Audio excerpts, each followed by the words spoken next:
Hello. Hello, everyone. Hopefully, you all are doing well out there. We're doing something a little bit different today. So, if you're watching, say hello. Um, we're on, I had to set up the Instagram and get some other stuff going. I'm going to be working in my dining room today, which is a little bit different. But I kind of figured that I didn't want to have to uproot everything that we were working on over um, upstairs and vice versa. So let me see. Oh, we're on Instagram. That looks good. I have a monitor behind this. It's a mess in here, but I figured it would be better to show you the true instead of you know, trying to make something that's not, I don't know. Sometimes I think people, they, I mean, it's nice when they like create this like atmosphere for the camera, but a lot of the people I know don't actually work like that. So it kind of gives this illusion that things are a certain way when they're not. So um, I decided not to do that. I was going to tidy up a little bit, but there it is. So if you're watching, say hello. I know a couple of other folks are streaming right now, so I don't know what that. Usually that means our Wednesday numbers are not super great. If you are watching, like and share because that always helps. Let me see. There's nobody else on Instagram, just me. So there's that. And then, yeah, so hopefully y'all have had a good week so far. We had a lot of fun last night with our Total Request Live. We were running. I was actually so tired that I fell asleep. I sat down for a minute at the cottage and I fell asleep where I was sitting. So, yeah, I don't know what that says, but we had a good time. And I was there. You get more cat sightings with this setup. So that was Miss Idabel. And Gilbert, he's just chilling out on the cat condo. I do like to work down here. Usually we kind of keep the office kind of separate. And it's kind of sad when I don't get to see the cats for a long time. So I have this set up on our dining room table, and it's a bit of a mess, but and there's trade-offs. Like some of them like to try to steal stuff, but yeah. So, anyways, we've got a lot of things going on. William spent most of the day shipping and getting things out the door. He's got a D-stash planned for after this. So if you aren't in the Andrew Thornton Project D-stash, Andrew Thornton, is it Project D-stash Andrew Thornton? I don't know. I can't remember. But it's a group that I started many years ago as a way to kind of de-stash my, situation and make some room for new things. And it's kind of grown and evolved. And we're trying to get back into it. We like that format, and we know some people they're not big fans of the live events, which we've been putting most of our energy into lately. So, we're trying to have a little something for everybody so that everybody can feel included and not left out. As you can, I'm just kind of looking in the picture to see what y'all can see. And we moved over on this side. There's this bookcase. This was in our store on West Main Street when it was in Ligonier. And we had that was for crystals and specimens. And we were moving stuff around. We're still kind of living out of boxes. since we've moved the store, which is kind of silly, but it happens. We're busy, so we don't always get a chance to do the projects that aren't essential. So that is kind of acting as a room divider and like a catch-all. It's actually kind of convenient because like before when you come in through the back door, that little countertop that's over there, that would get so piled full of all kinds of stuff. The same with the front door. There's a little table by the front door, and that always gets piled with like bills and old magazines and random stuff that we set down when we come into the house. And so this new thing has kind of helped take some of that away, take some of that away from the countertop. And because our kitchen's not super huge, so every kind of square inch of countertop's important. So anyways, I kind of like it, but we'll probably end up moving that in the near future. So if you're watching, say hello and maybe where you're tuning in from. Every once in a while I have to do this because the camera's in the way of me seeing the Instagram feed. But it doesn't look like anybody's watching on Instagram right now. Anyway, I don't know if I see all the notifications there either because I have Instagram running in the office upstairs. Because I didn't want to have to figure out getting a new stream key. So I have this open and muted behind me.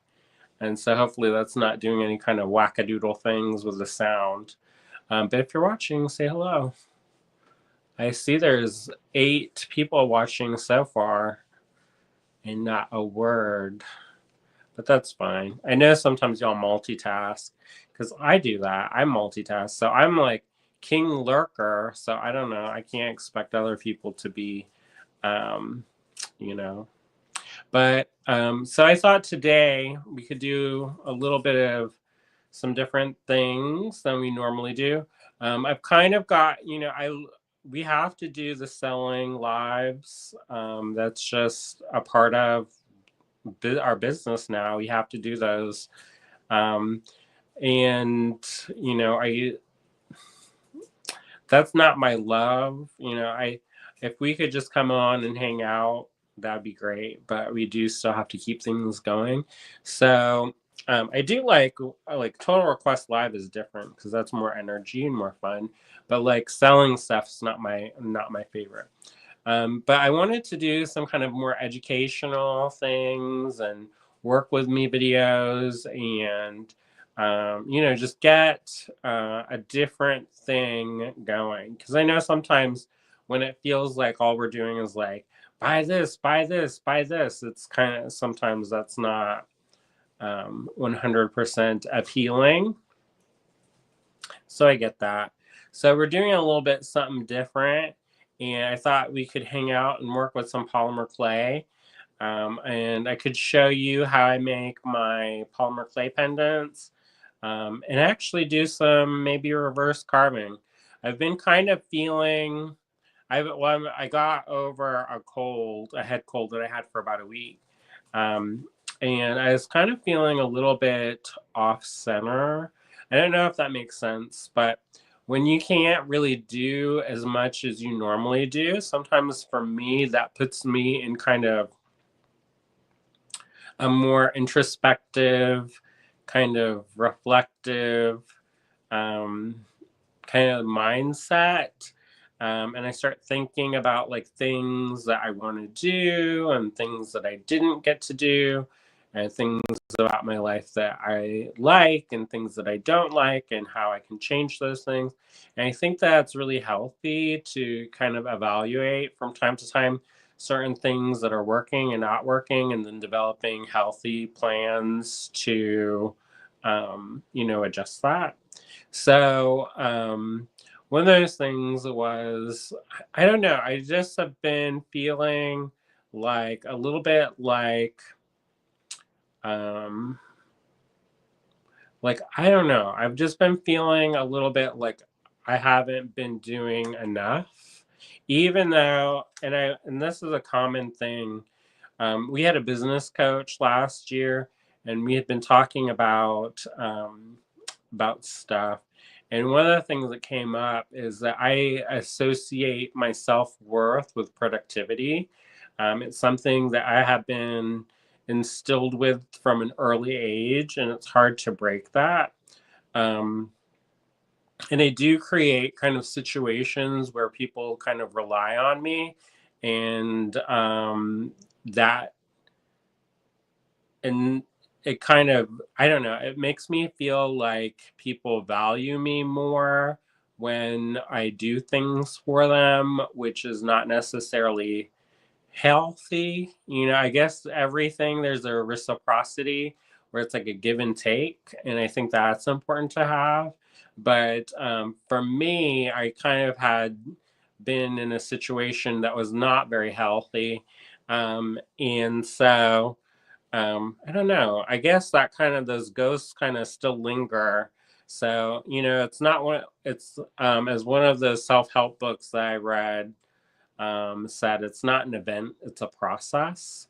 So, it's one of those things where you have to keep doing the work. It's not just a one and done kind of situation.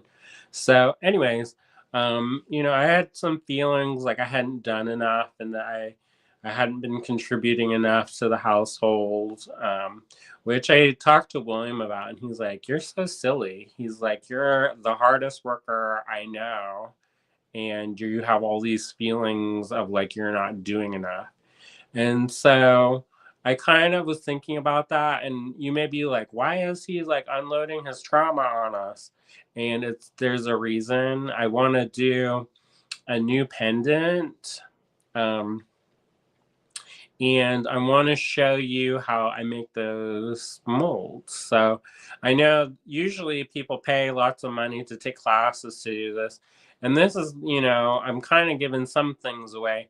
But at the same time, I also feel like an in-person class is a way different experience. Like this is a good substitution, but it's not the same kind of level. Like I can't actually like correct your posture um, in one of these live videos. Like in person, I can like see how you're holding your body and can make slight adjustments so that you can feel a little bit better and you don't get, like a stiff shoulder. Um, so it's one of those things where I don't think I'm diminishing that in-person class experience by offering this and by offering it kind of free. But it is something that traditionally I've charged, I've taught classes and was paid for those classes. So hopefully y'all will enjoy this because, I think it's good. All right. Let me see if the comments are running. Because on my end, I have 0 comments. Let me see. I'm going to put this.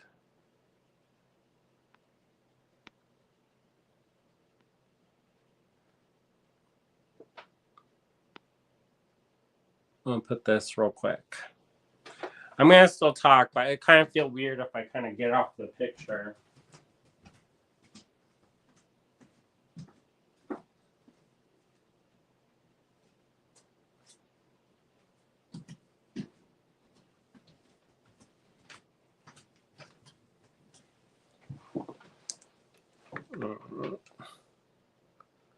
There we go. Let me see. Comments. It's kind of funny because I feel like I'm doing a couple different, like I was trying to adjust the mouse to like move something on the screen up here. That's when you can tell you're not a multi-screen user.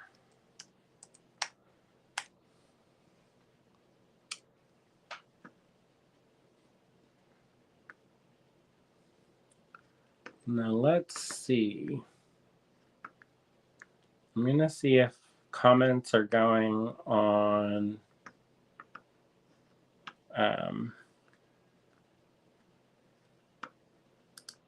Facebook.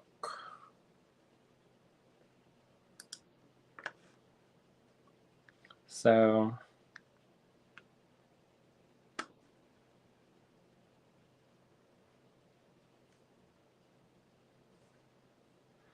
yeah, it says that we're live and everything's fine.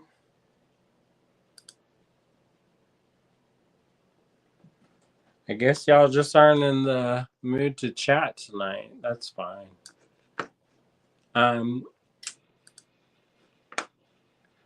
Because I was gonna ask y'all how y'all are doing. Are you making anything? I always feel like this time of year is kind of I don't know. I like the energy of this time of year because it feels like I'm getting, even though this contradicts what I just said like 5 minutes before, it does feel like I get a lot of stuff done. But I always feel like this time of year is there's so much pressure to perform as a small business and as a creative person because we're trying to like make hay while the sun is shining, right? So, so there's a lot of like pressure to like get in there for the holiday sales and make sure that people, you make a lot of people talk about how you make the most money that you make in your fourth quarter, depending on your business model. And it's interesting because I don't know. I feel like a lot of the creative entrepreneurs that I know, I can see them like hustling right now. And I see them like, doing all these shows, doing these like pop up events, just really just out there. And some of y'all are out there a lot more than we are. And I don't know how people do it.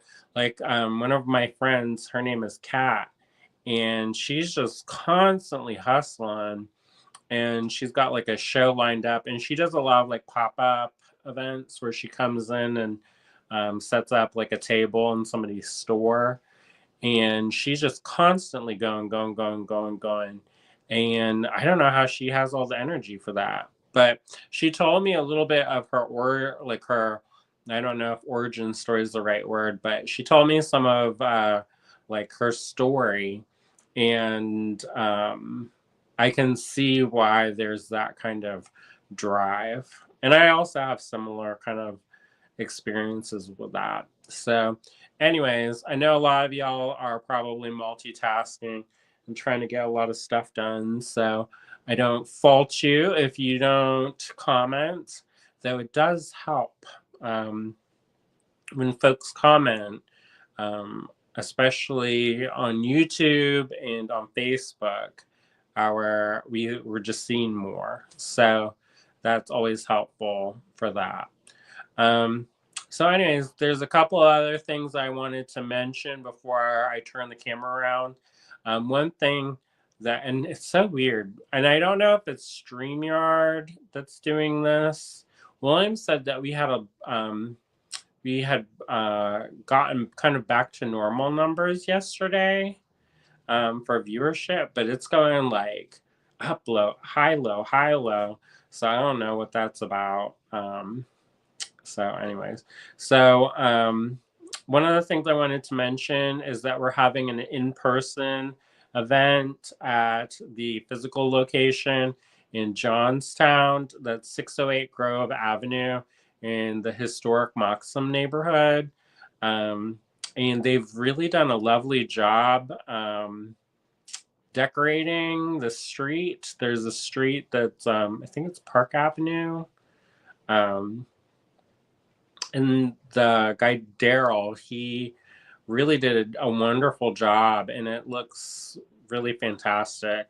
So if you are in the area, definitely drive by when it's darker, so you can see all the lights and stuff, and that'll be festive. But we're having a sip and shop event on Saturday. That's going to be from noon to around 6. I mean, for us, we'll leave when people leave, but we're still building up our in-person events.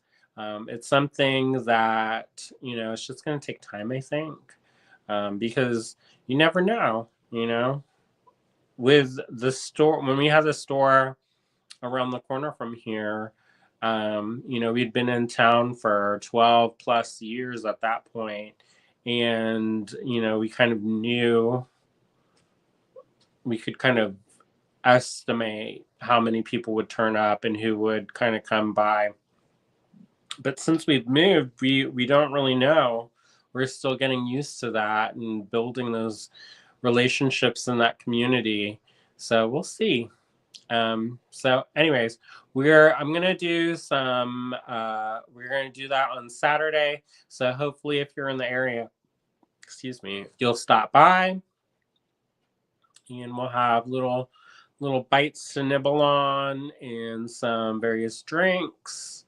And yeah. Neither William or I drink anymore, so this is gonna be interesting. But we would have, like, when I used to be at the store, we just had like a pitcher of sangria always going, and there was always a bottle of Moscato in the refrigerator in case we needed to have an impromptu book club. But it's a little bit different now. But I used to always try to come up with like a fancy cocktail. And I might still do that. Maybe I'll have like a non-alcoholic version and a regular version, but we'll see. There is this really good mulled wine recipe. I think it's from Martha Stewart. And I did that one year at the shop, and that was a big hit. So, and I did eggnog one year, but I think I overboozed it because people were getting kind of loopy. But I also don't know how much they are used to enjoying beverages, so who knows. All right, so I'm gonna flip this around, and because I do see people are watching, but again, I don't know why no one is commenting. Not even hi or hello. Not even one. And we've been going for almost 30 minutes. I do know somebody else is streaming right now, but that's the thing, is like part of me is like, oh, maybe we should move our time slot and change it so that but I don't really want to make decisions about our business based on other people's businesses. I think that we kind of got into a cycle of doing that a couple years ago, and it was really like, it just was like so much drama and like mental gymnastics trying to figure things out. And so we're just going to keep doing what we're doing. And if folks like it, then they like it. If they don't like it, I talk to myself. So I don't know why I'm all concerned that there's nobody talking. All right, I'm going to turn this around. You're going to see the ceiling for a minute.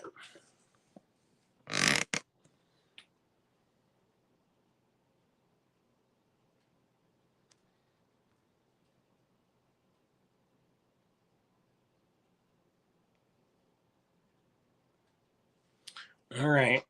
So you can probably see why I didn't want to move all this stuff, because it's kind of a mess. So one of the things that I've been working on is we've gotten the news about the Pantone Color of the Year for 2025. So I've been working on trying to make a couple things to go with that. And so I've been doing that. And working on mixing up a lot of clay for that. And so these aren't baked yet. And I should probably do it sooner rather than later. But this is one of the pendants. I got a couple different requests for this one, so I'm gonna do this. And I got a couple requests for the resist. I like this pattern because it's not so like hammer in your face, kind of over the top. It's kind of like if you know it's there, you can see it. Otherwise, it kind of looks like a pretty pattern. I kind of like that. It's like low key subversive. And then I also started working on these Green Man pendants. So, and I wanted to break it up a little bit, and so I put a little bit of a blush of gold. A lot of that is gonna, you're not gonna end up seeing it because I do so many different layers of like surface treatments on top of these. Um, but yeah. And then one of my friends, they run a nonprofit, and it was their a pretty big milestone birthday for them. So I started making some things to send to them, but I don't want to ruin the surprise too much. I don't think they watch our lives, but just in case, I just finished those up the other day. So yeah. Um, oh. Suzanne, you're the first person to comment today. She says, "Hello, everyone. Just finished dinner." Uh, I do think that's so unusual. Usually, when we go live, we have people talking not nonstop, but you're all saying hello to each other and all that fun stuff. Um, and then today it's like crickets, not even crickets. Crickets would have been nice.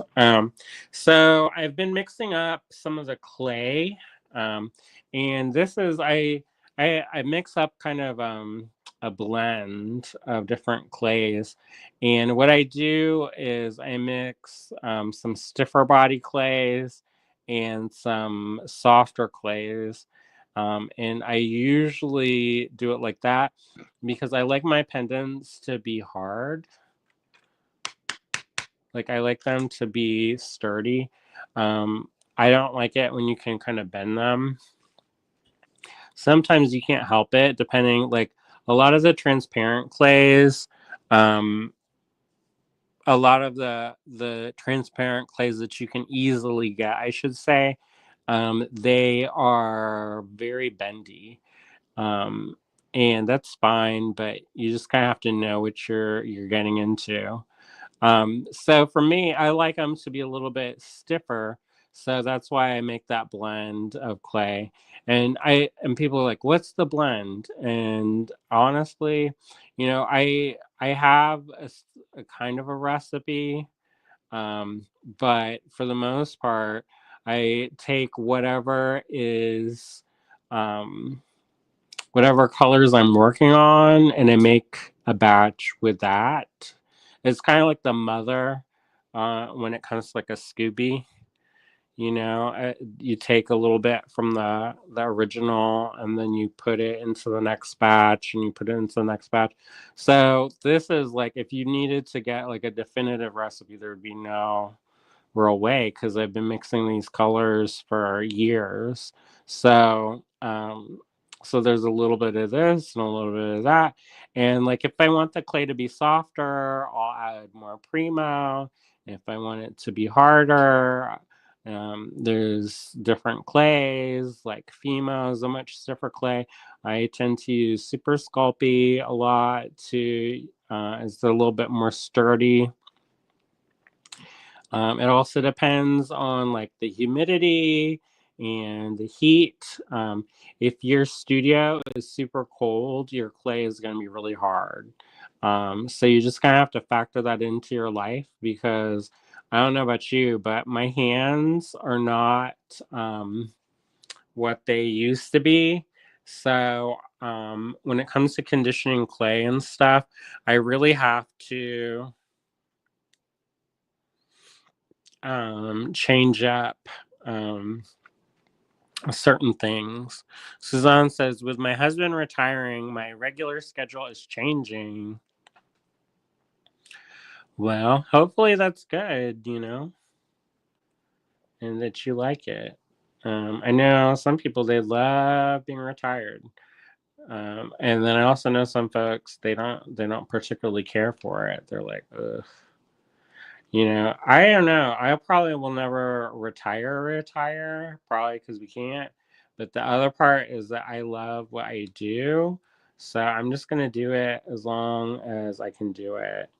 And like my dad, they had worked on this investment house for like a decade. They worked on it for a long time. They got really cheap. And by really cheap, it was still kind of spendy for Florida, or still kind of spendy, but inexpensive for Florida.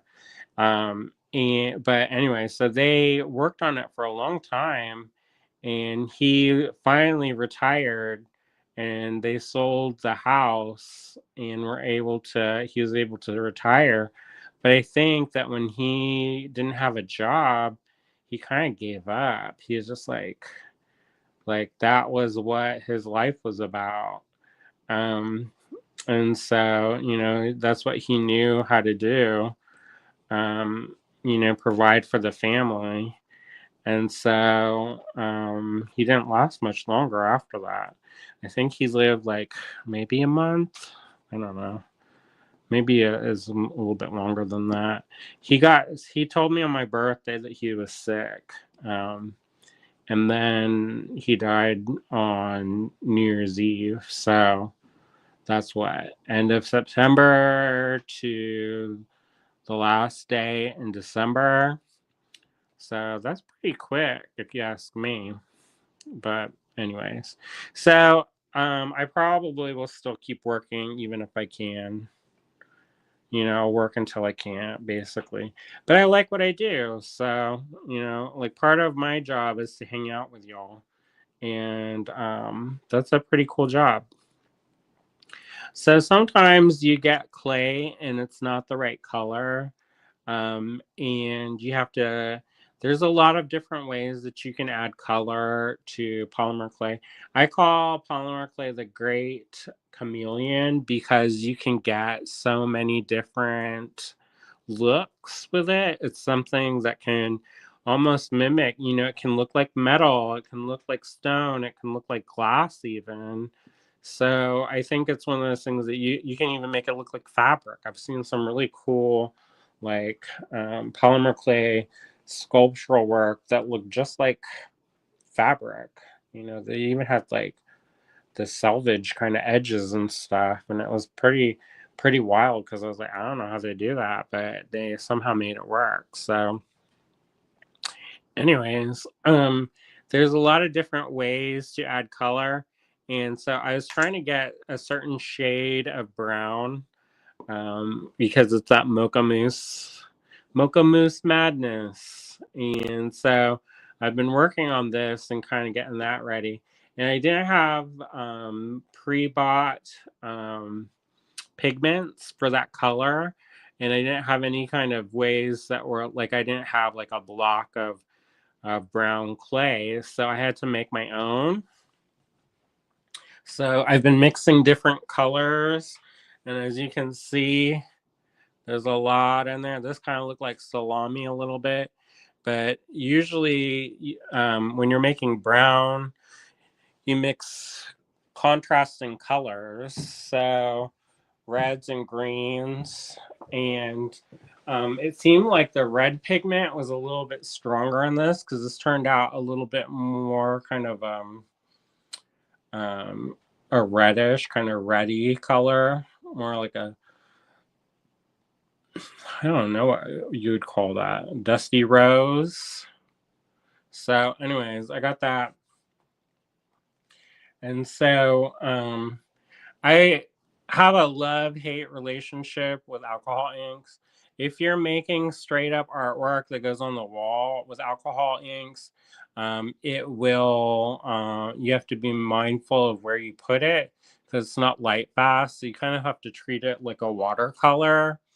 So um, that's something that you can consider when you're working with alcohol inks is, how things are being stored. So just keep that in mind. So for me with this, I try to get with the colors. You can use them in polymer clay to get the color that you want, and the alcohol ink is, once it's in the clay, it holds up pretty well. So it's not like you go wear it in the sunshine one time and it completely fades. It's like, if you leave it in a window and have nonstop desert sunshine kind of going on it. So, anyways, I put this on there. I let it dry. And so this is something that I don't know if people do. I'm usually too impatient and just squeeze the alcohol ink directly. I use this brand. You can make your own. It's just pigment mixed with alcohol. Um, but you can buy this already done. So a lot of times, for convenience sake, I just do this. But anyway, so I just squeeze it on and then try to condition it. But your hands get all kinds of colors, so just keep that in mind, because sometimes you have something to do after, or you're gonna want to be hand model for something, and you don't necessarily want your fingers to be bright technicolor. So, and this is brown, so I definitely don't want it looking like, I don't know, some unsavory. So, anyways, I squeeze a little bit of this alcohol ink onto the polymer clay and I let it dry overnight. And this way, when I run it through the pasta roller, it won't squeeze out everywhere and it won't get all over my hands and it won't get all over the rollers. So, this is a little trick that I do if I need to tint the clay. I don't like to add too much alcohol because the alcohol is a solvent and the solvent softens and breaks down the clay. So, you have to use it within reason, because if you go like whole hog, you're going to basically kind of ruin the structural integrity of the clay. And sometimes a little bit, it's surprising how much they work.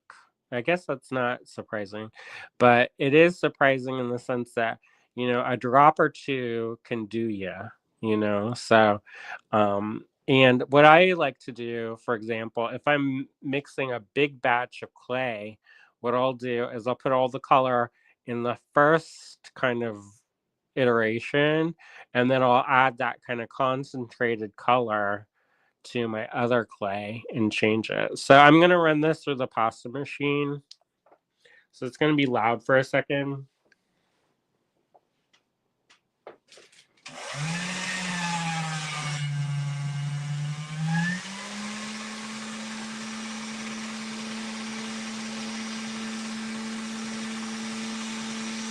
So I pulled it in.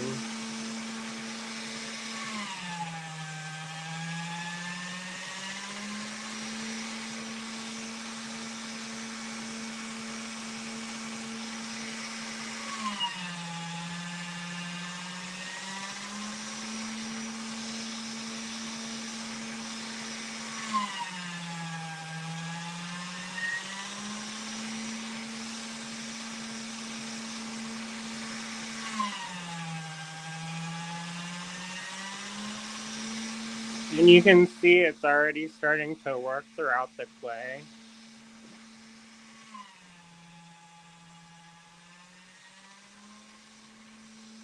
Basically, the layers in between are getting thinner and thinner.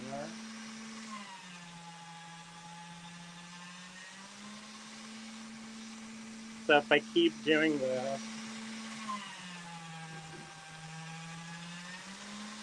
it will kind of disperse throughout.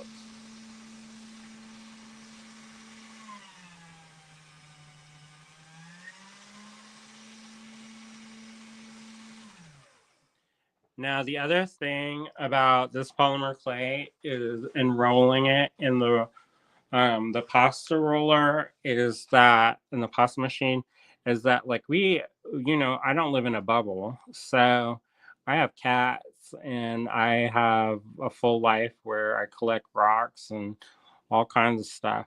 So sometimes when you're rolling it through the pasta roller, what it does is it pushes those things to the surface.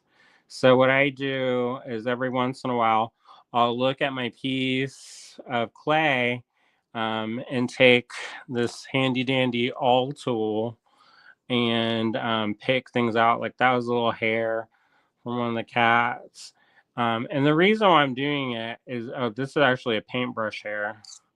So, you know, there's all kinds of ways that things can pick up inclusions.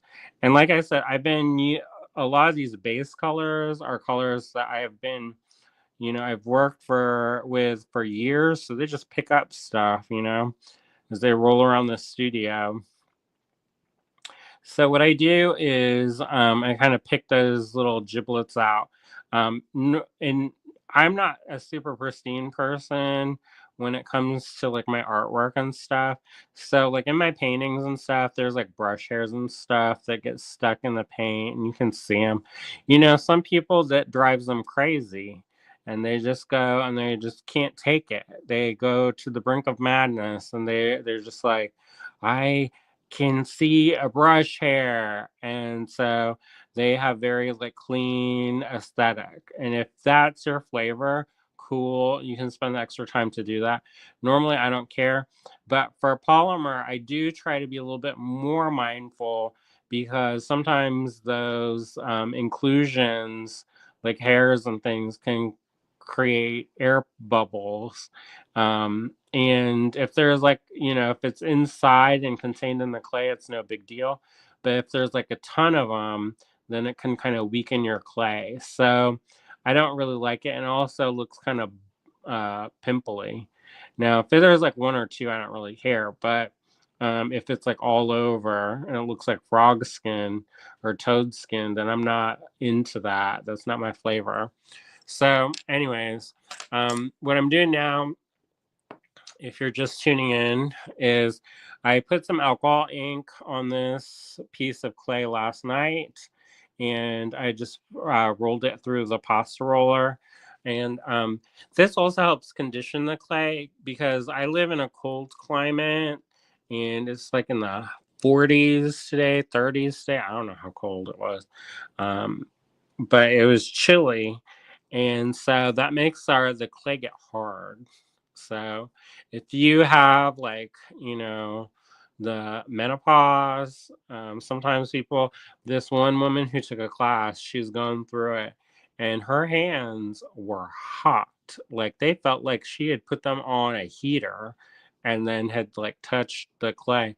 And so she conditioned her clay super fast. Other people were still kind of working with it, but her clay got conditioned really fast. So after I start working it, and I work the color throughout. Then what I do after that is I end up when I work the clay or the color into the clay, I start doing a process where I start pushing the clay down. And this is a technique. This is called wedging. This is from the ceramics world. And it's to get the air bubbles out. And that's still important with polymer. I also work in pretty large quantities of clay usually. So, like, normally you get a block of clay and it would be half the size of this. So, and I don't know what you're making, but a lot of people don't make 20 pendants at a time. So I'm work up a lot of clay for myself for my projects. So that's what I do. This still needs to be rolled to get the color evenly throughout. But there's also some other ways that I can add color. One of the ways that you can do that is by adding kind of, um, so when you're working, I'm going to kind of back up a little bit. And let you know that when you're using your molds, it's good to put a mold release. And so the traditional thing that I use a lot of times is cornstarch. And the cornstarch is really good because it doesn't, um, it's dry. And some people will put like a dab of water. I've not had really like great success with that. So, I mean, some people, that's like what they use is they use water because basically polymer clay is plastic. So it's not, the water is not going to stick to the plastic necessarily. I just kind of try to limit the amount of wet things that I do because generally I have cats and they knock stuff over. Dominion says, thanks for the invitation. I don't currently have any clay. Oh, does it work with me? Maybe that's why people are not watching because but you can do whatever you want while you're watching. So if you have beads, you can bead, you could doodle, do whatever you want, or just hang out. So anyways, so one of the things that you can do is use something that has a color in it to help impart the color. And I don't know if you remember this, but we did a total request live with polymer clay pendants at one point, and I let people pick like the different micas that they could use to see the different kind of test samples. And so this is kind of like that, where if you use mica powders, that's one way that you can add color to your piece. So you can have white clay, but have a bunch of different colors of mica powder and end up with a rainbow of different creations. Now, one of the other things that I really like to use instead of mica powder is these pan pastels. I learned this trick from Christy Friesen. I've used pastels in the past as a pigment. I hung out with Ian Choi, and she was experimenting with resin. And resin is something that if you add like a liquid colorant to it, unless it's designed specifically for that resin, it can throw off the chemical equation and have your piece not set up. So if you use dry pigments, you can generally get you can mix that into your resin and you can create, almost any color. Now, pigments, when you buy them straight up, there's a place in New York and called Kramer Pigments. They can kind of get expensive because they're taking a raw material and grinding it down. And, that's what paint's made out of. But one thing about that, I should mention this, is that if you are using a dry powder pigment, you should definitely wear a mask because a lot of the things that give colors to, especially things that like old time recipes for paint and stuff, they use heavy metals and things that you don't necessarily want to breathe in. So like a lot of reds and yellows have cadmium in them, and that's not excellent to breathe in. So definitely use a lot of caution with that. And it is ground finer generally. Like with enamel, some people don't wear masks. And I always wear a mask because I don't know, I want to keep doing this for a long time. So I always do it. Sometimes even I'll put my shirt over my face if I don't have a mask with me. Some people, they just free fly and they just go mask free. And if that's a choice you want to make, I'm not gonna, you're in charge of you, and you can decide for yourself. So, anyways, they will do that.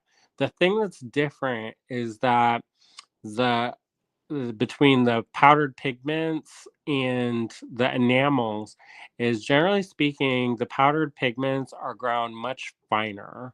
So if you open a jar, it can go airborne when you open the jar. If you're working with enamel, there's different mesh sizes, and sometimes it's pretty thick. I mean, you can see it, it's not jumping up in the air. So especially if you wash your enamels and stuff, you can definitely see it's not going anywhere, and it's just, it's going with gravity. So, and if you're careful and don't touch your face and stuff like that, then it's not a big deal. But, just be careful. Um, and use that. Oh, there's Angela. She says, good evening, friends. Howdy, Angela. Now our people are starting to trickle in. Um, so, anyways, so I use these pan pastels sometimes because they're designed to have a really good sticking quality. That's one thing about pastels. So I fell down a rabbit hole earlier this year on how to make my own pastels, and there are certain binders and things in them that help them adhere to the surface of the paper. Um, and That's either gum tragacanth or methyl cellulose. It's a binder, but it also helps with adhesion to the surface. Um, so, um, and there's also a chalk that's I can't think of the word. It's precipitated. Is that the word? Precipitated chalk. It's basically calcium carbonate, that's ground real fine. But anyways, so that is something that's used also as a way for it to stick to things.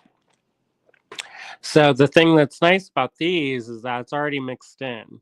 Now, one thing that I will mention is that, and if you follow along with our Patreon, then you know that I've done a bunch of experiments with this, is that not all pigments work in the kiln, but most pigments will work in the oven. So the oven, what we're cooking our pieces, the recommended temperature is 275 for 15 minutes for every quarter-inch thickness. Generally, I crank my business up to 300 because who knows in the oven.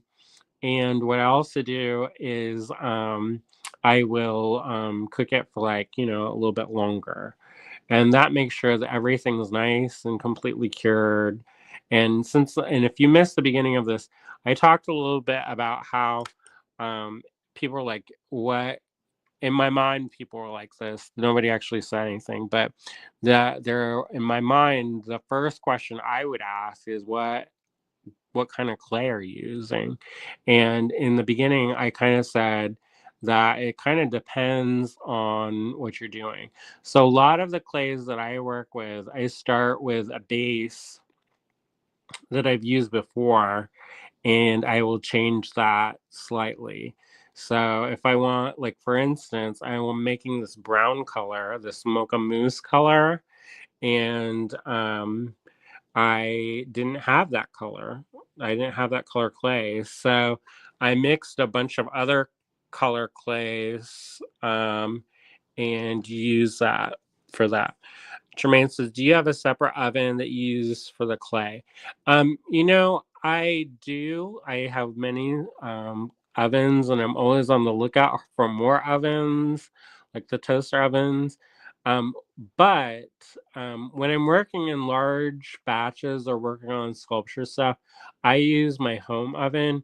But what I do is I tent my pieces with aluminum foil, and that aluminum foil, if it does off gas, it will stick to the inside of that aluminum foil and not on the inside of your oven.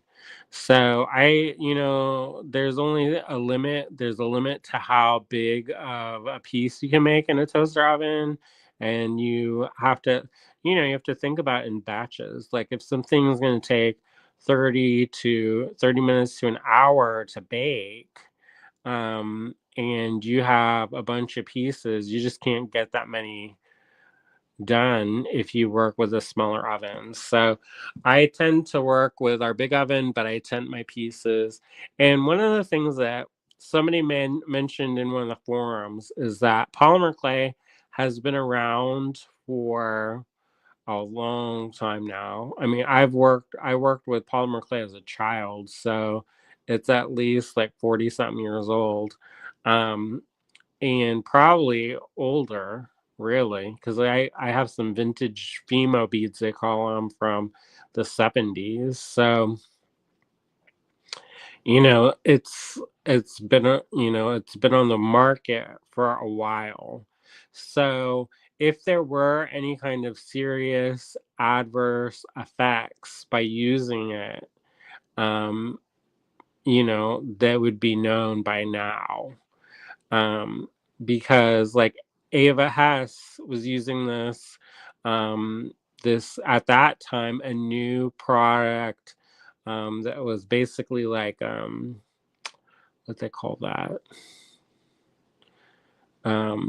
that stuff that's fiberglass. So she was working with fiberglass, and so the fiberglass that she was using was like industrial grade, and she was not being safe. So, um, that gave her some really bad problems like cancer and stuff. And she eventually died from it, and died way too young, in my opinion. Um, and so I am kind of conscious about stuff like that. Like, is it going to change the taste of food? Because I use my food oven for food, so I don't want it to taste like polymer clay. So what I do is I put that aluminum foil.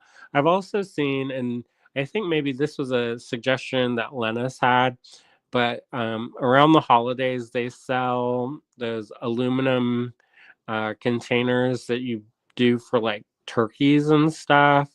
And they have a lid that kind of crimps down. You can get those for like $1 or two and use that, or use the base of that and put it in there. And that way it has its own kind of like inner environment.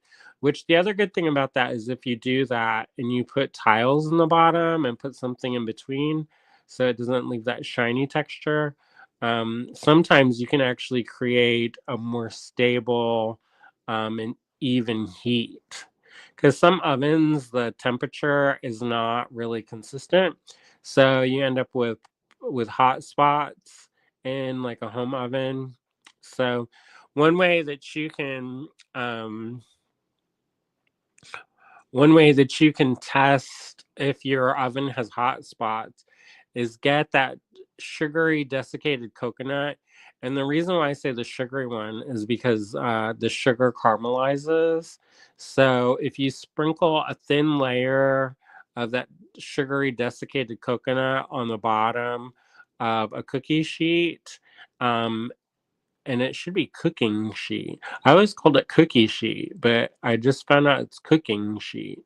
But anyway, so if you put it on the bottom of that flat cooking vessel and you put it in the oven, um, you can see if it's evenly brown across the top, that's good.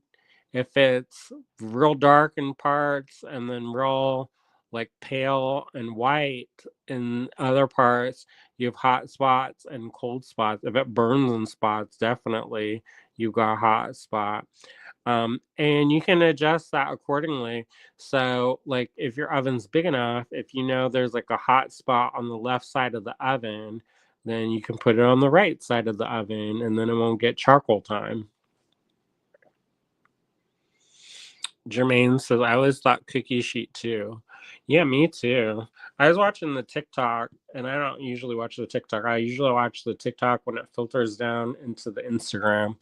But anyways, they were talking about how that's what you're supposed to call it. And I was like, what? And so I looked it up, and I guess some people do call it that. but it became so popular about cookie sheet that a lot of like newer things they renamed it. But anyway, so I was mixing those clays. I like this one. It still needs to be mixed because it's a little bit more pink than I would like personally. And then I have some. This is super sculpy. And this is like the dregs. This is not the, like that is in the bottom of the container. And I need to pick some stuff out because that's not ideal at all. But anyway, so this is what I'm gonna make the mold out of. So it's kind of tricky to do this because I have the stand in the way. Oh, there's some more beads. I don't know how those beads got in there. But this one, I like to kind of precondition it and kind of make it into a shape before I start rolling it through the pasta machine. And that's because I want this to be able to fit in the pasta machine. If you put a too thick block into the pasta machine, it can cause problems. So it can mess up your pasta machine and break your rollers and all kinds of stuff. So, and it's good to do this one in a lighter color clay. I mean, it's not essential. I've done it in all kinds, but the lighter color, you get to see certain things that you wouldn't in a darker one. Sometimes if it's darker, it tricks your eye.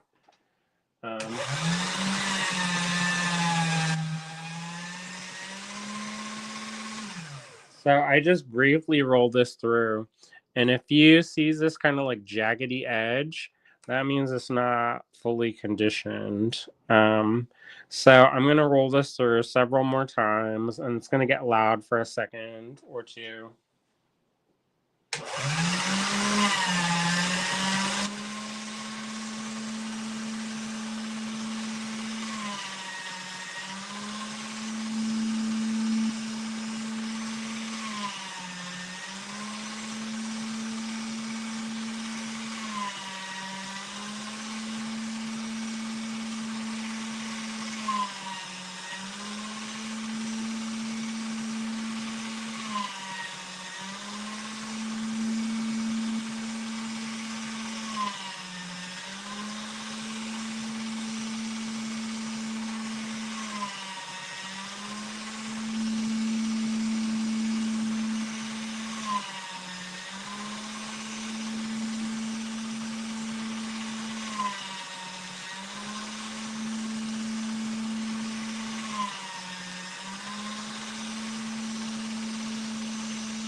So, like I said earlier, the nice thing about the pasta roller is that it pushes a lot of like the hairs and things to the surface.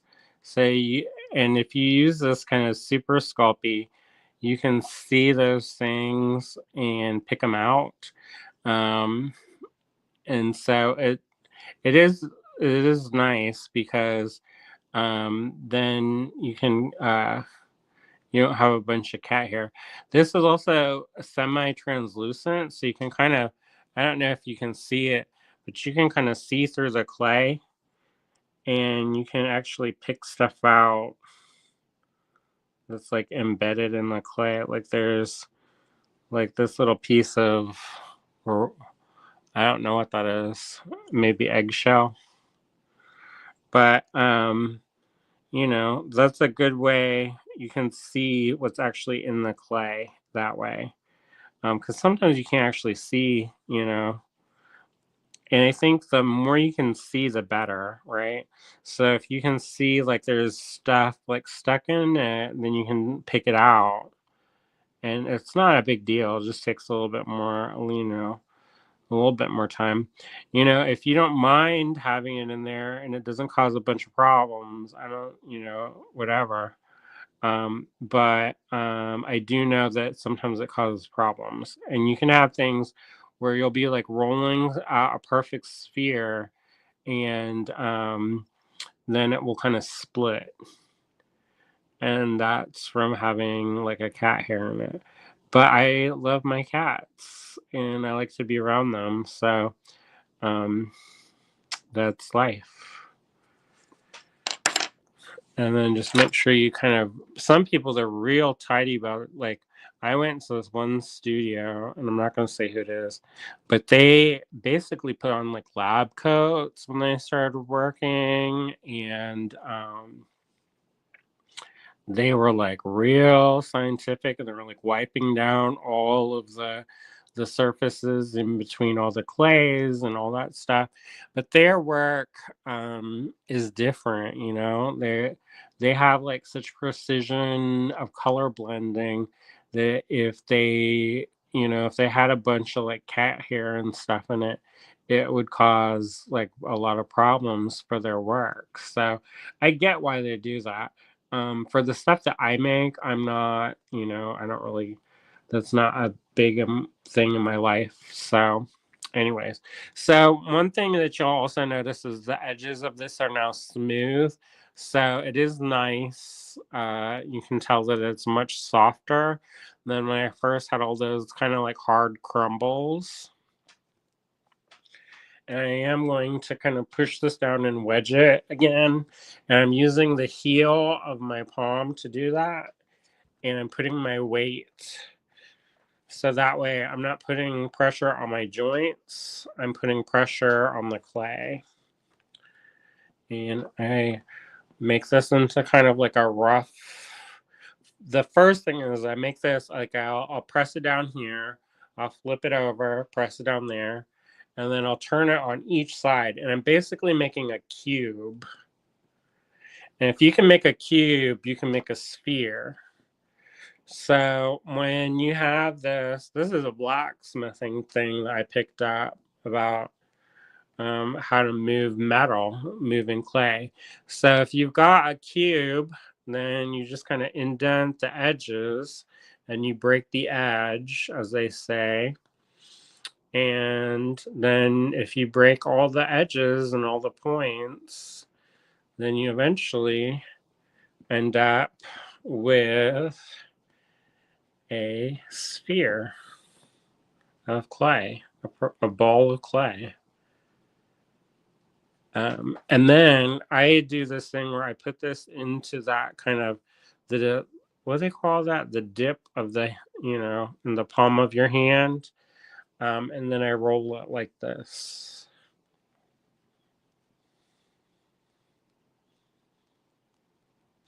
And then I kind of roll it, run it through my fingers like so. I'm gonna adjust this chair a little bit because I'm sitting kind of far back. And you know, that is not great for your shoulders. So I do this and I'm pressing down the high spots in the clay and then just rolling it. And this is probably way more technical than you need to know. Like sometimes people they're like, oh my gosh, there's like 150 steps. But the more that you do it, you know, the easier it gets. Now, the next thing you're going to do is you're going to find something that's glass and you're going to use that to press it down.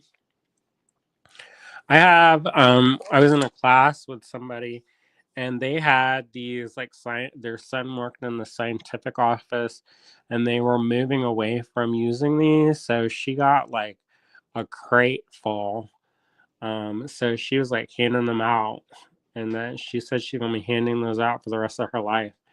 Um, and so these are really great. Um, Sometimes you can use other things. Like normally, I just pick up whatever is around me. However, I have stopped doing that as much. Like normally, I would just take this little pan pastel container and smush it down.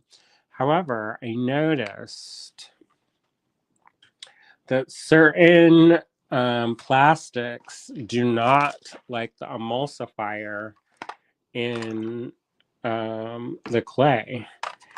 And I stored a bunch of clay, not thinking about it, in this plastic container. I think it was in the middle of the move. And let me show you what happens if you do that. Not all plastics do it. I think it's number 6. I don't know. But it ate holes in the plastic. So I'm not kidding. It's like somebody said I was over exaggerating, and then I took a picture and I said, does this look like, am I over exaggerating? I try not to like embellish it too much, but you can see where the emulsifier that keeps the clay pliable ate away. And I probably should throw this away, but you know, it still functions as long as I don't put polymer clay. But I noticed that I had like this one. You can see it got sticky on the top here. And that's from putting there were 2 little bits of polymer clay that got stuck to it, or were just put there randomly, and so it started melting the surface of that plastic. So it is something, like if you are going to use stuff for your rollers and to move the clay around, you do want to make sure that you're going to get a plastic or a material that can withstand the clay, because not all things do. And I would hate for somebody to use something and then they're like attached to it, and then they end up it ends up ruining their tool. So just keep that in mind. Glass works great. So when I do this, the nice thing about this is clear, so you can actually see what's happening. I press from the center down, and I do a nice firm press.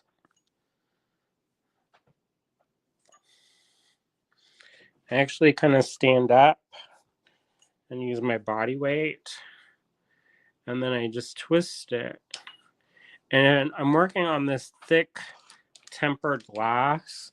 And the reason why I like to work on this is so that I don't damage the table, for one. And then number 2, I also want to be able to peel stuff off.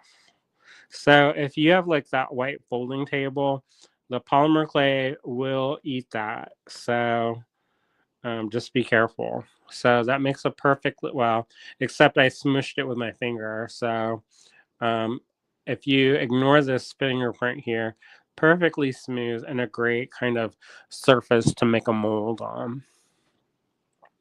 I want to have a smaller mold, so I'm going to take off this clay and set it off to the side, and we're going to do what we did earlier, smushing it into a cube and then rounding it out into a ball.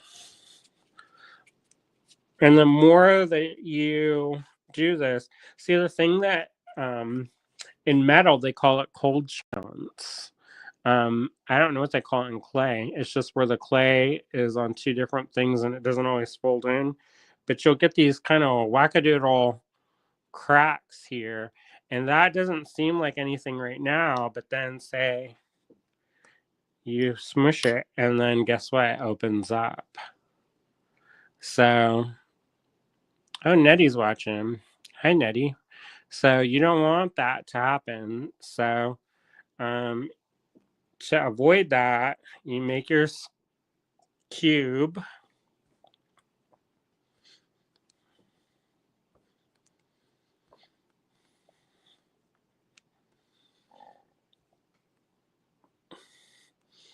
And then you kind of push down the sides, the points, and then you roll it. Or you just roll it longer.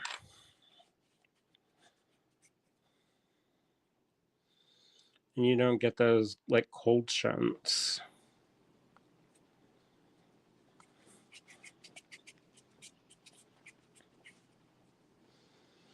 And if you see anything in your clay, just pick it out now. And then that's better, right? So it doesn't have to be completely perfect, but you know, the more you do it, the better. And you can tell, like, it's picking up some of that pan pastel. Also picking up some random hairs and stuff, but whatever. All right, and then push it down.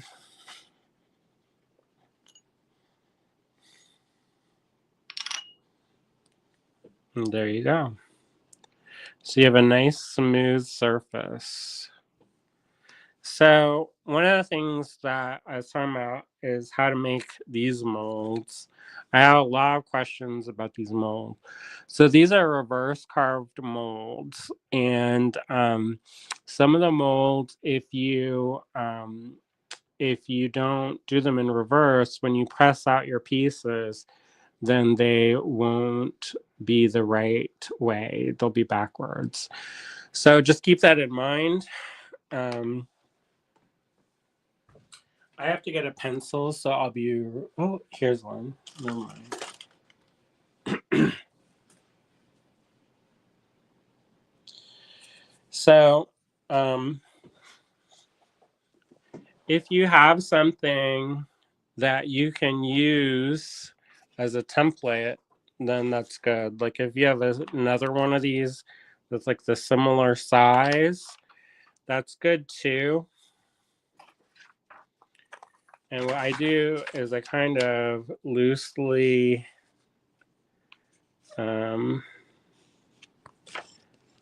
trace that. Now you may be wondering why I don't put this directly on the paper. And the reason why is because the paper can leach and pull some of the liquid out of the polymer clay. So you don't necessarily want to do that because then your clay will get drier and more brittle. And it will also like ruin your paper. So if you're trying to like save something as like an archival document or whatever, you want to be mindful of that. So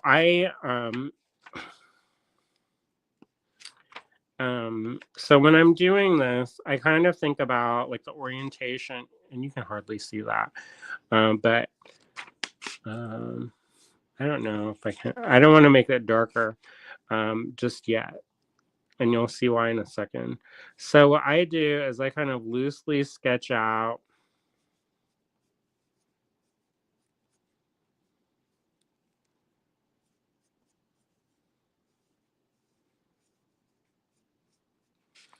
And I plan out my design, right? I don't want anything that's too close to the sides. I also want to make sure I have enough room for a hole. And right now I'm working not in mirror reverse. And I'm going to go over my pencil marks and make them nice and dark. I don't even do this anymore because I can do it now without doing this step. But if you're just starting out with a reverse carving, this is super helpful. So I make that nice and dark.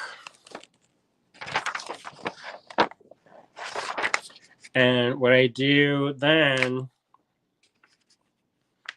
is I put this on the back and I'll press down again.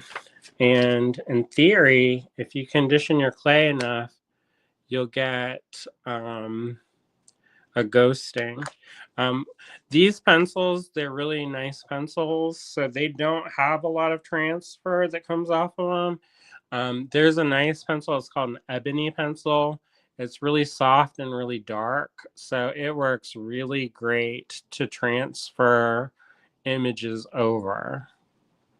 So again, remember, like if you want it to look like this, then you have to press this on there and it makes it in reverse. You can't really see it, but that's okay because you don't want your clay to get all nasty and then you won't be able to see it, right? So the next thing I do is I have some of my sculpting tools that I love. Are these African porcupine quills. And I love these because they're lightweight. Um, Sometimes the other tools, like, they're really nice, but they're heavy. So I don't tend to like to work with them because, for extended use, they hurt my hands. So I like these also because you can file and shape and sand, and really get like a perfect kind of tool. Like with steel, you can do all those things definitely, but you need more specialized equipment that a lot of people don't have, you know, access to. Like to get a mirror shine on steel is kind of tricky. So you can always go down to the Sally Beauty Supply, and you can get one of those sanding sponges, and those will work to shape those perfectly. So what I do is I gently mark out my area. I'm not actually removing any material at this point. I'm just tracing it lightly. Now, I am being mindful of certain letters. Like if you have like a O, sometimes what happens is it can get all kinds of gummed up when you're working. So, and you basically fill in your other like parts of your lettering. So I'm just gently going in here and tracing my thing. And if I want to change it, I can 100% change it. So if I don't like, if I want to change the look of it, I can change it. I don't have to do exactly what the reverse, with the pencil says. I'm the boss. So this is kind of close to the edge. So maybe I don't want to do that so close. So I'll just do it in a smaller font.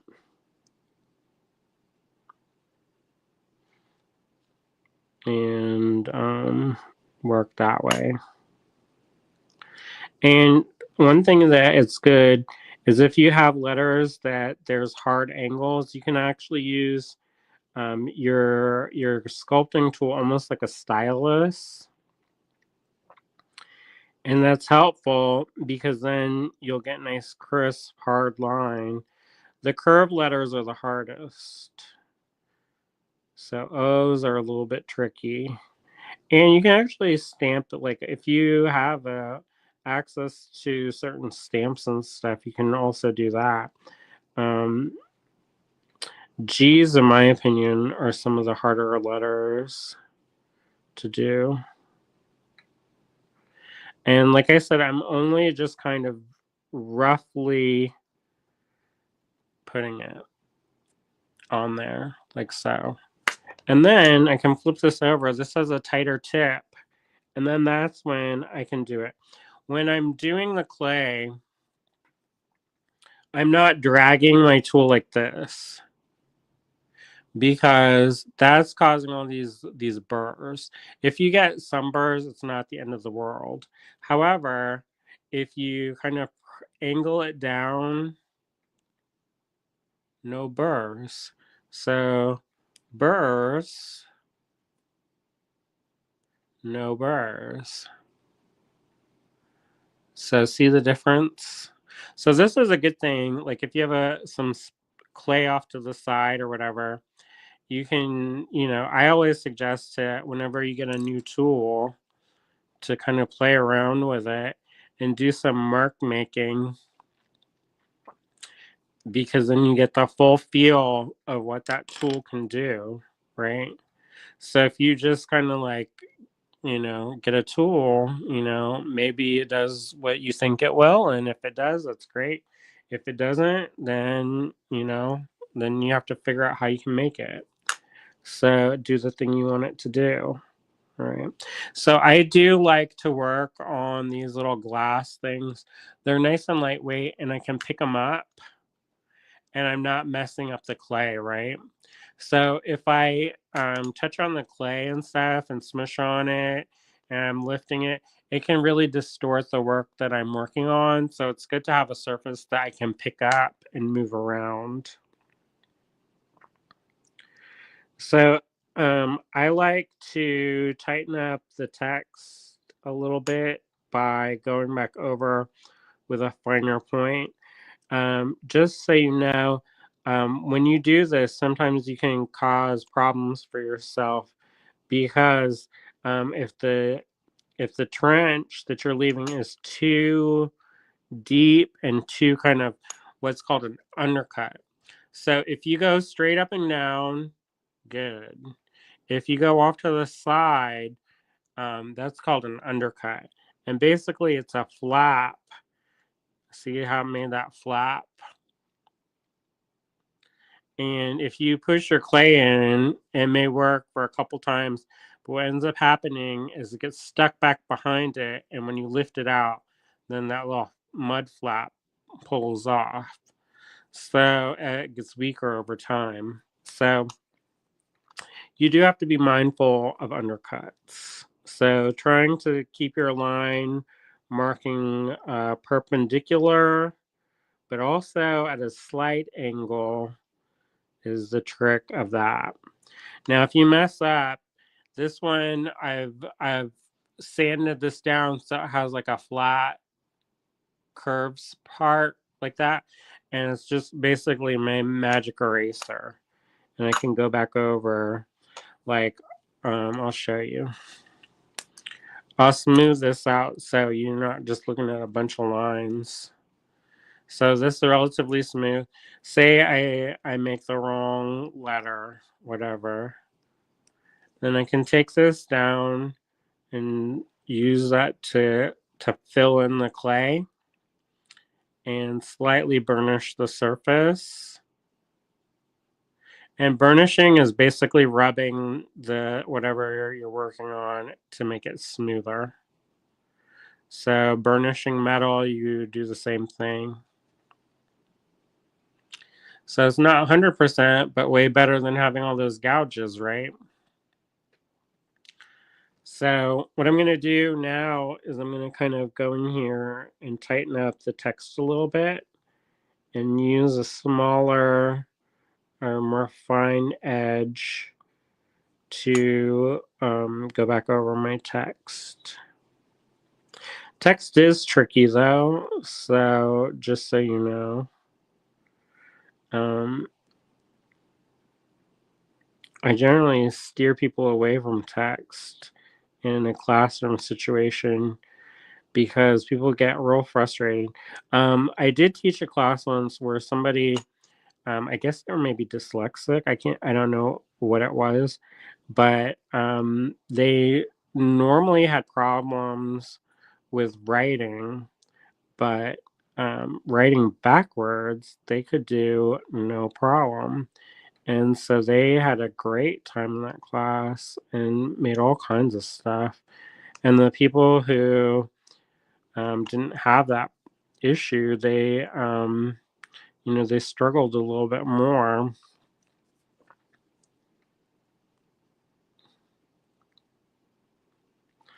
But this is an old technique. So this is a technique that goes back a long time ago. So they would do cylinder seals, this like Mesopotamia style Sumeria. And those are alive and well today. People still carve those, but usually in stone or in ceramic, that they can then, bake or fire, and then they get a harder surface to work with. Now, that is a thing though, like figuring out what works best. I have a friend, she works a lot with with wax. So she needs something that's a little bit more sturdy than the polymer. So she uses a ceramic. They call that in the ceramic world sometimes spring molds. So that's where that comes from. And people will make molds out of like plaster sometimes and use that for their clay.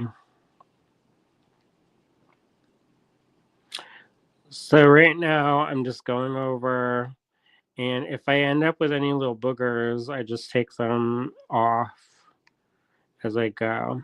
And I have a trick for this. If you do end up with boogers post baking.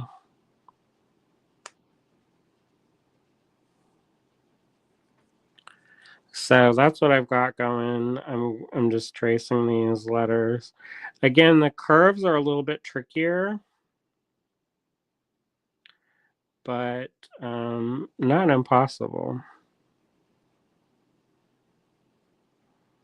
You just have to make smaller motions and then use one big motion to kind of wipe out the smaller impressions.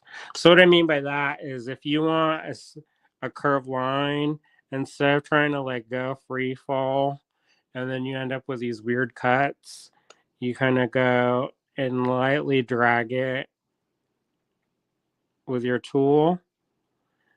And once you have that channel, it's not perfectly smooth. You can then go back in and you smooth it out by running your tool back through that curvature. And you end up with less kind of like weird undercuts. So that's how you do that. So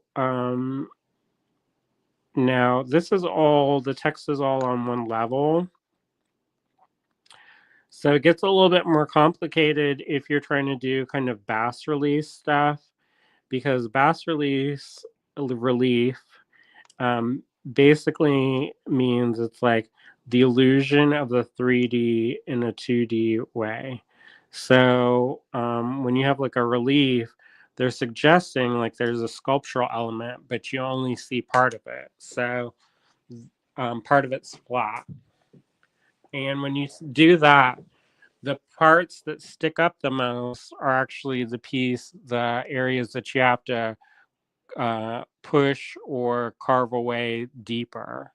So, like, an example would be if I wanted to do a bird, the wing of the bird is much more deep because that's what you're going to see first or feel first. And I'm going to, this is not anything planned, it's kind of loosey-goosey style. So you just have to imagine that this is a wing and I'm cleaning up my edges. If I have any problems, I can kind of go over and smooth those out. So this would be the wing. And then you would do, if this is going to be the head, there's something in there. I can feel it. And then you kind of carve it out much lighter and not as deep.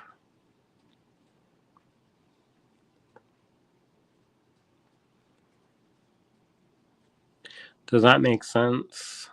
Like in this face, I want the eye to stick out more. So I would use something to go deeper. And this pencil lead is actually perfect for that because it's kind of wore down. And there you go. And you can use whatever tool will work for you. And then you can add legs or whatever.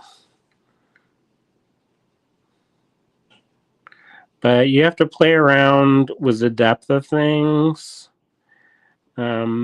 If you're working in a more kind of bas relief way. So when I bake this and then press it out, it's going to be reverse, right? So you'll have more volume in the wing, and this will be more subtle. But with this, we're just doing text, so we all want that to be on one level. And then for me, I like to decorate.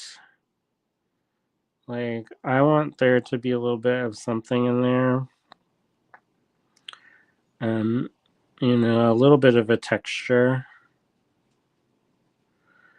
And I'm just really lightly kind of tracing these lines. And I can go back over, it just depends if I like it or not. And these will be a nice little subtle, like surface embellishment. So it's not just plain behind, which is fine too if you want that. But I kind of like having these subtle kind of swirls and stuff. And I've always had that in like my paintings. So, when we're looking at our work and figuring out the things we want to translate, that's one of those things that to develop your voice as an artist, you're going to want to look for things that you see in your work throughout, and then you have a more cohesive body of work. And for this, if I want to go back in and tighten them up, I can. I don't want this to be too deep because I don't want it to compete with the text. And also when I'm messing or when I'm manipulating the clay, I'm also distorting it. So there's that as well, where if I have like real precise things that I'm trying to do, I want to do them carefully because I can end up distorting the work that I've already done, and I don't want to do that. So I have to be real subtle with this part. Now, as you can see, I've been removing a little of the burrs that kind of come up.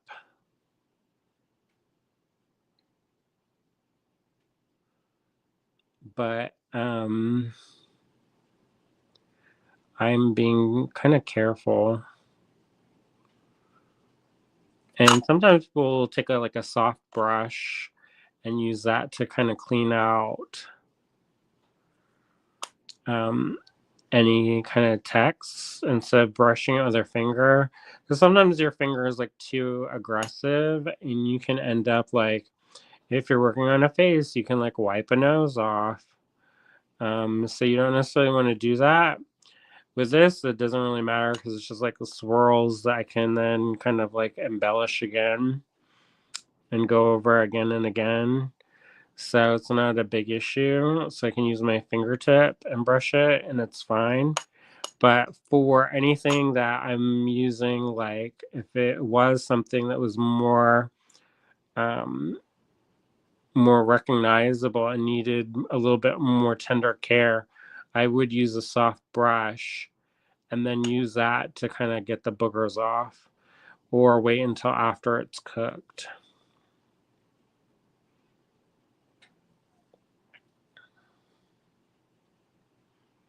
So right now what I'm doing is just kind of adding more texture. And because I don't want it to be like texture in one spot and then not all the way around. And, I want this to look kind of cohesive.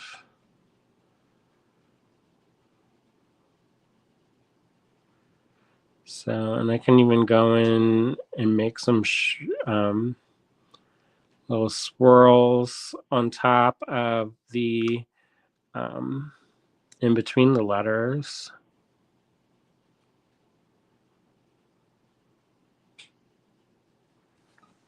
All right. So this will go in the oven, and it's going to go in the oven I set my oven at 300, but it's 275 for 15 minutes per 1/4 inch thickness. So I'm going to have this in there for like half an hour. All right. So I'm going to get that going. I'm going to turn that on in the oven.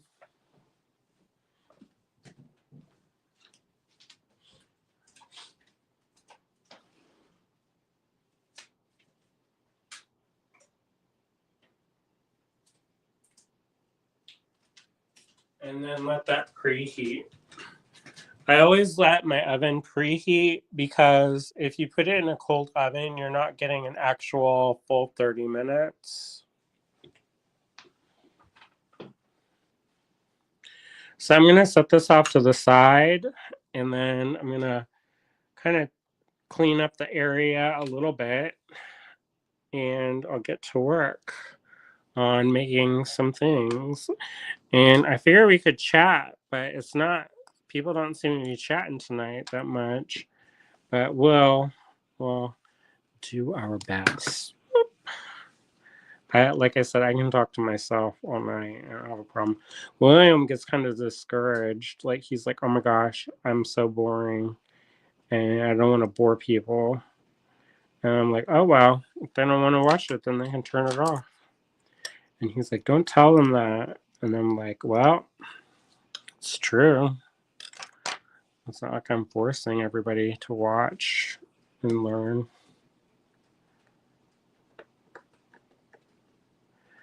Melissa says, I have a ring that has that phrase. Oh, nice. Yeah, I was kind of feeling a little bit discouraged. In the beginning of this video, I talked a little bit about it. And it was like I was feeling like I hadn't been productive enough. And, like I wasn't contributing as much as I probably could have. And I know that a lot of that stuff is like all in my head. Because like I talked to Bloom about it, and he's like, you're one of the hardest workers I know. And like, he's like, you got like 2 hours of sleep last night, and you're basically like the walking wounded in this like semi-comatose state, making stuff all winter long. So yeah. So I'm gonna press out some more pendants. One thing that I do when I do this is I don't have my tissue blade. I like a tissue blade better than a knife like this, but you gotta do what you gotta do sometimes. And what I do is I measure them off like so. You try to make a roughly even coil, and then you kind of measure that. In theory, what I should do is cut a piece. I actually cut 2 pieces that are roughly the same. And then 2 pieces that are roughly the same, and then make this one into a bowl. Jermaine says, look at all the items you had for the Pittsburgh market. That is not being unproductive. I know, but it's those things that like I always feel like I could do more. Like I have these Kimbu pieces that I've been working on for weeks, and they're just like collecting dust. And like I've been trying to finish those shadow play paintings, and I keep messing around with them and adding more and taking stuff away, and it's just taking so long. It doesn't feel like I've successfully been able to get them done, So I know that's a me thing. So let's see. Maybe I'll do this one. This one is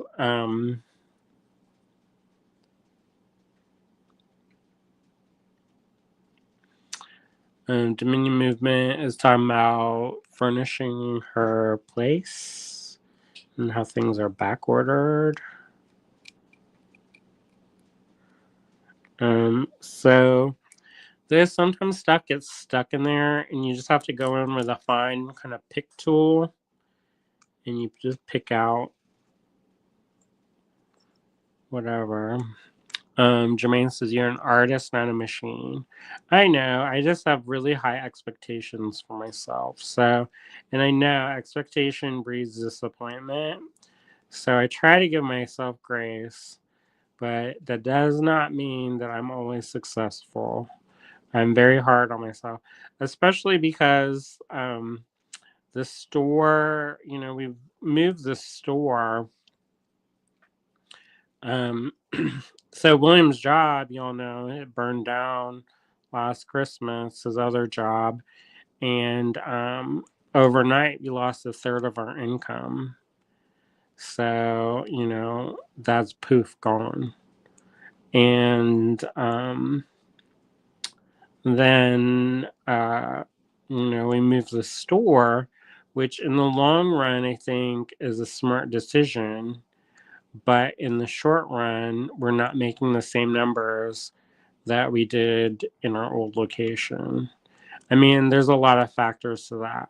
One of the factors of that is that we were open 7 days a week. So, that when you factor that in, naturally you're going to have hopefully higher numbers if you're open more. And we're only open in Johnstown 3 days a week. So, and we also are kind of starting from scratch. We're not complete scratch, because we do have some customers that are from Johnstown or people who are from around that kind of side of the things, and they're more apt to come in than they were to go to Ligonier because it's just more convenient for them. Like the cool thing about that is we're getting to know the neighborhood there a little bit more. So I think that's kind of cool. But anyways, it's just not the same. So, the numbers in the in-store have been down, and the numbers like across the board for us have been kind of down. And then we lost a third of our income. So I know, like, I'm not a machine, and I have to be gracious with myself, but at the same time, like, if I don't work hard, then we have to make changes to our lives. Like, I want to go to these workshops, and I've won different scholarships to be able to afford to go to them, but you have to pay for food, and you have to pay for travel, and all that stuff adds up. And we were doing it just barely before all of the stuff happened. So there is a lot more pressure on me to perform better and be more productive. And, I don't know, maybe I need to get a job. But the thing is that, like, if I get a job, like on the side, um, I don't know. Like, there's a trade-off of what that means. And one of my friends is a jewelry designer, and they recently decided to give up their creative practice and get a kind of a corporate job because they were tired of, like, feast or famine. And they were getting kind of, back in the day, they were very popular. And that was because blogs, you know, there were certain ways to get popular back then. And nowadays there are certain ways to get popular too, but they're always changing. So it's a little bit tricky, and you kind of have to look into things in some ways or kind of reconfigure stuff. So anyways, they ended up having to give up their creative practice. And I don't necessarily want to do that, but I do realize that if you keep doing something and it's not like a holistic thing and it's not sustainable, then you have the burnout, and then you do have to find another job. Oh no. I know I'm pretty much ruined for other work, maybe. Tell me about it. But you know what, though? I think anybody would be lucky to have me as an employee because I work harder than anybody, and I work pretty cheap. Yes, you do. So, Yes, you do. What's going on? Hello, everyone. Lena says, I do what I can do when I can do it. And if I can't, I can't. People don't always understand about health issues. Fighting feelings of uselessness is constant. Yeah, I get that too. And as I'm getting older, I'm starting to develop more issues. So, like, I feel that. And I know, like, you ended up having to change your kind of like, you had a creative business and then decided to not have it anymore. Um, and I get, oh, you're ready to show? You want me to show? Yeah, sure. Then I'm not talking about existential dread. This is my one from my friend Oh, Sarah Hunter. did they? So he got that in there. This They is a had mug swap. for Christmas. Yeah, and I didn't get to go, so everybody swapped with someone different. So the person who got my name was Sarah Hunter, who's a talented artist in Greensburg. Mm-hmm. We had someone for work in the last show we had. Yeah, and she made this mug for me after consulting with Andrew, apparently. Yeah, she asked me if you like bees. Yeah. I said, yeah, he want to pretend like he gonna keep bees. So that is my mug from her. You can put it in the I better put it the there mug bowl right now before the children get to it. Oh, look at them. They're like, ooh, a door has opened. You cannot. Yeah. Don't you roll off of there. She just did that for you. And then I made this one. Oh, Charlie's on now. Hey, Charlie. Hello. I'm cooking, so I'm just popping in and out. This one I made. It's a nice little, I like the little colors. vessel. And then I made this one. Ooh, that's pretty. It has one run here. I kind of like that, how it did that. Mm-hmm. That's like a storm. I know, in right? a bowl. So I made that. And then Ooh, you're getting good at making them nice and thin. I made this one. This one started slumping, and I was like, I'm going to save it. So I saved it and made it into this little. I should have done like a mushroom color, but Looks good. thanks. So that's just a fun little thing. And then this one. Big. Yeah. This one I forgot to sign, so I don't have my signature on that. But and I did these all single glaze colors. Gertie wants her attention. Gertie, I know. She just came up to him and patted his shoulder. She says, "Good job, good job." Thank you, Gertie. Jermaine says, "That's pretty, William. Thank you." Lena says, "You're doing great, William. Thank you." Those I'm going to put online soon. I have more to put online and sell. Hopefully sell. If anybody wants them from this live, send us an email. There's not many people watching tonight. It's Wednesday. I know, but it's been weird. I was talking for like 30 minutes, and then I got my first comment. That's really weird. I know. Normally, these people come in and say hi. I know. But I figure people are doing other stuff. Yeah. What are you doing?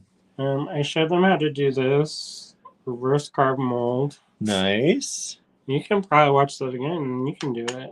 Me? Yeah, you can do it. He made one. I did make one somewhere.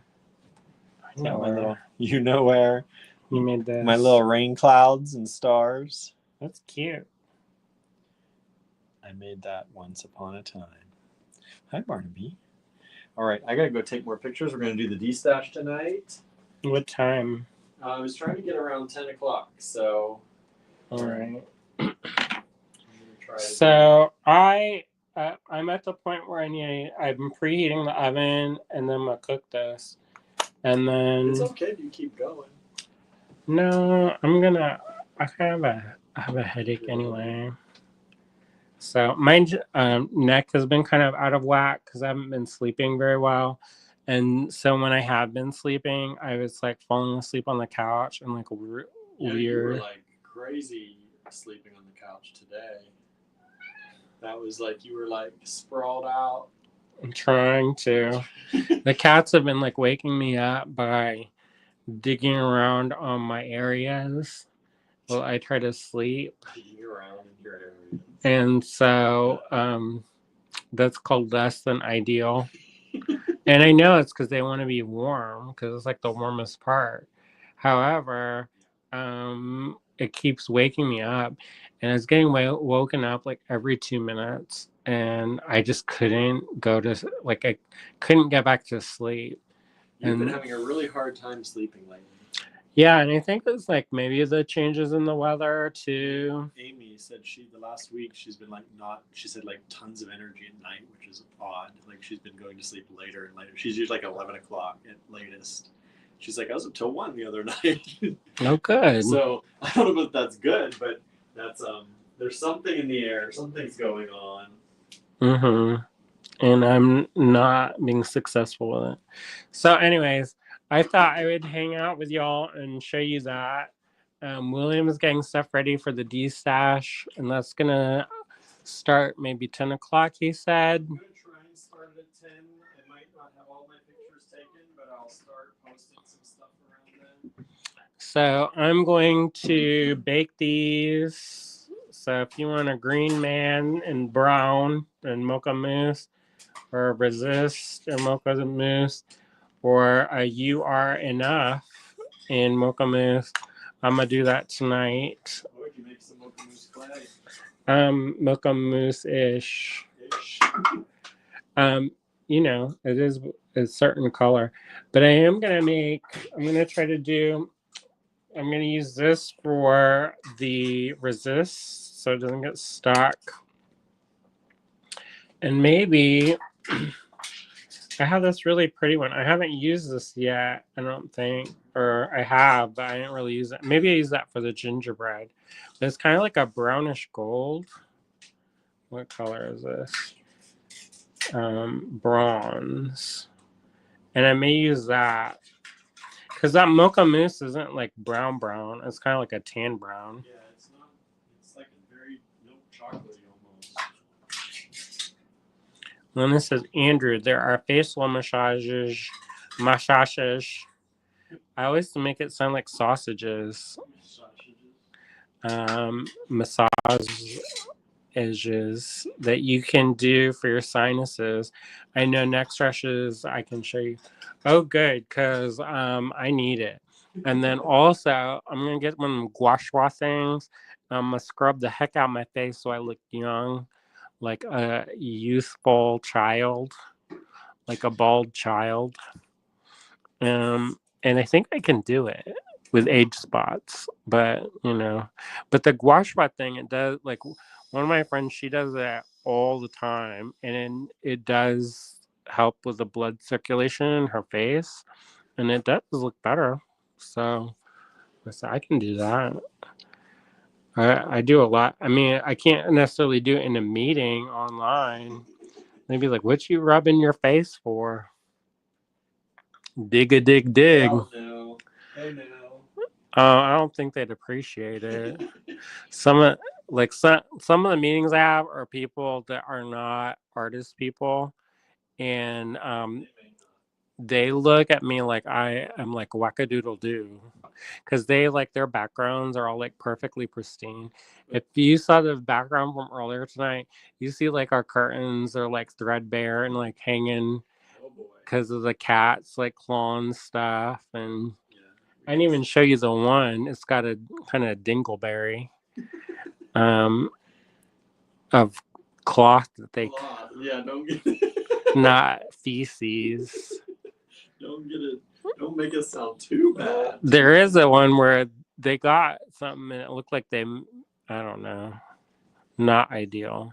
But I kind of like, so here's the thing, is like I kind of like, okay, well, I'm gonna get new curtains, so I don't want to like, I don't know, I just want to get new curtains, so I don't want to mess around. Huh? If you didn't hear one, he says you don't get new curtains when you get new kittens. Yeah, they're more destructive in some ways. I mean, Barnaby and Gilbert were super destructive when they were little, so I can't say anything. All right, so um, I'm gonna probably go, but Jermaine says you are enough. That's why I made it. A lot of the stuff that I make is like I make advice, like at words of affirmation. I make them for mostly me. I That's generally speaking, I don't make stuff if I don't resonate with it. So, like for example, like somebody they got so bent out of shape because I wouldn't make them this MAGA stuff. And I said, you know what? I'm sure there's many other people who would be happy to do that. But that's not really my jam. So I don't want to make that because that doesn't resonate with me and like my choices in life. And they're like, well, I'm going to pay you though. And they're like, that's why your business is terrible and you're about to go out of business. And it's like, well, for one, we're not about to go out of business. Number two, I could take on whatever job that I want, but kind of the whole thing about being self employed is being able to make choices about like the stuff you want to do. I even like recommended certain people who would be a better fit for them, which I thought was a lot, which was pretty good of me because I could have been like, F you to the moon, but, you know, anyway. So, um, anyways, what was I saying? Something about this and that and the other thing.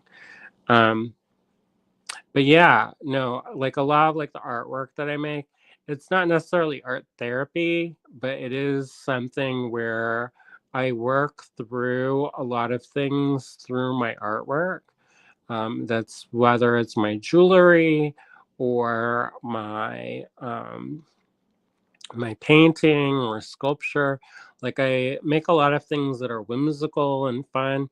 And I think that's because I kind of need that. Like if I don't have that, those little sparks of joy, I'm kind of a stick in the mud. So I like to have that, like those little moments of whimsy so that I can remind myself to have joy and to play. Um, but it always gets kind of wrapped up in this world that we live in and filtered through. When this is, I had to get new curtain rods, weight rated for 30 pounds. Oh, I bet. Weren't they climbing up all over them? Jermaine says, keep your principles. And she says, I like that you won't do something for money only and doesn't reflect your life vision. Dominion movement says, sorry I wasn't engaging enough today. I had to do something when I felt good enough to do. Oh, that's fine.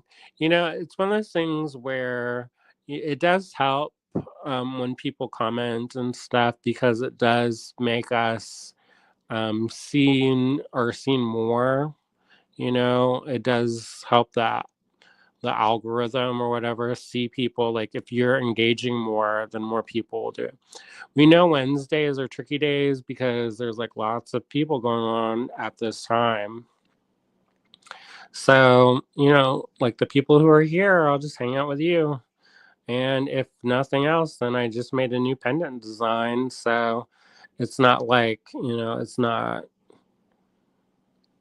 a waste of time. I know sometimes people, if they don't get the numbers that they want, they turn off their thing.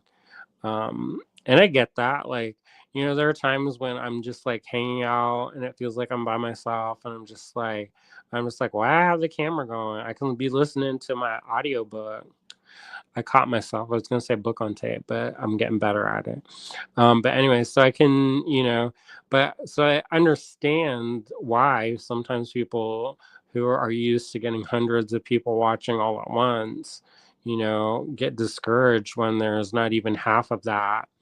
But for me, we've always started off small and we've started off kind of like as the underdogs, I feel like we started off, our store with what some people spend on one purchase, you know.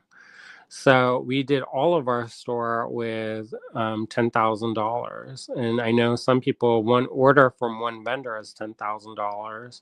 So for us, we've always had to kind of, fight the good fight and do what we can do with what we have. And like Lena said, you do what you can do when you can do it. Um, and we've made our own way using what our creativity and our resourcefulness to get the things that we've gotten, and we've worked real hard for those things. So I guess I'm not spoiled yet to the point where, like, if 100 people aren't watching, that I'm not going to perform or whatever. um but I I was I knew somebody who was like that, and they get so mad if they didn't. And, like, I don't know. Maybe, who knows what will happen on the replay.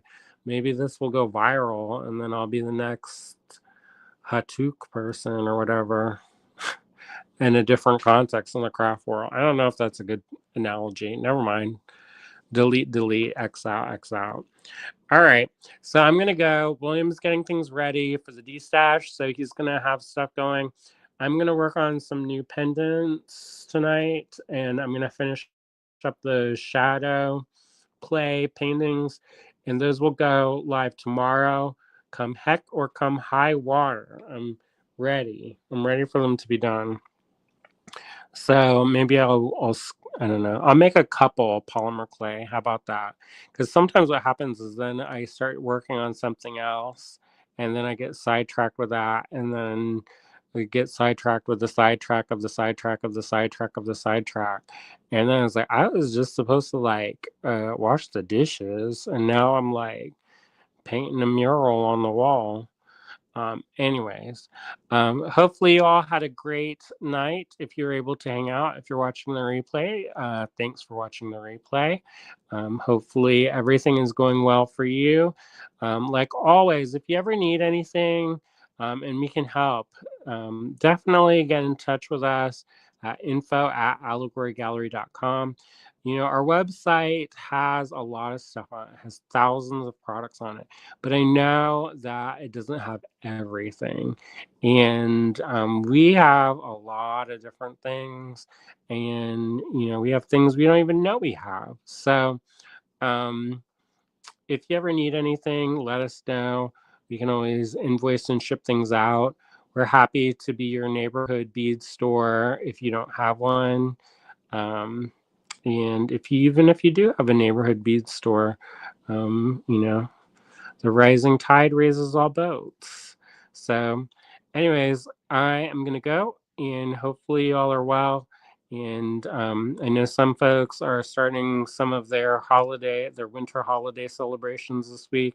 So, if you are, happy holidays. Um, we're sending you lots of light. Push the light out into the world and keep things bright and shiny. All right. See ya.